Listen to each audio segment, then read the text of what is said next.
মাঝে মাঝে আল্লাহ তাআলা আমাদেরকে একা করে দেন। কেন জানেন?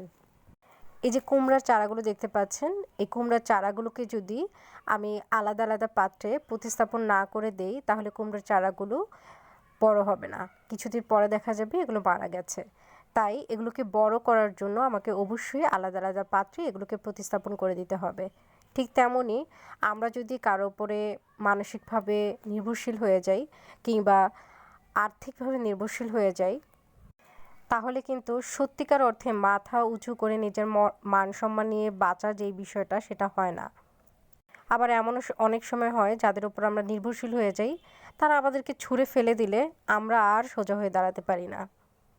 এই কারণেই অনেক সময় দেখা যায় আল্লাহ তাআলা আমাদেরকে একা করে দেন, যাতে করে আমরা নিজেদের শক্তিতে মানসিকভাবে স্ট্রং হতে পারি, আমরা আর্থিকভাবে স্ট্রং হতে পারি এবং মান সম্মান নিয়ে মাথা উঁচু করে বাঁচতে পারি।